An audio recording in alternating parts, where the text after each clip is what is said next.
talvez por ignorância,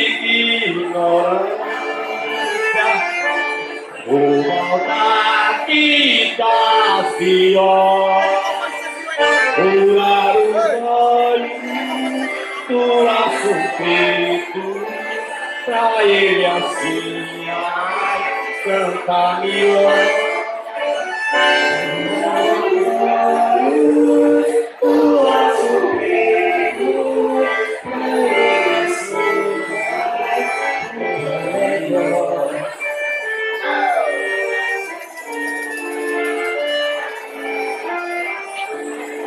Boa noite, público presente. Boa noite, bancada vereadora.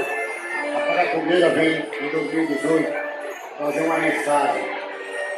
Já dizia Luiz Gonzaga, na sua canção, São João 130, e não pode existir São João sem fogueira, sem quadrilha de milho, sem zabumba, sem sacadão. Essa é a mensagem que a quadrilha Parafogueira traz para todo mundo, certo? Dizer que a gente não pode fechar os olhos para a cultura junina. A quadrilha junina está entrando em discussão. A crise também afetou a cultura.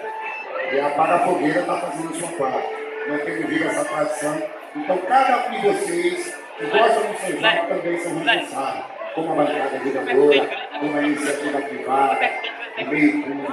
Cada um deve fazer a sua parte, assim como as famílias juninas estão fazendo. Essa é a mensagem do 2018 da quadrilha junina Parafogueira. Isso para todos vocês.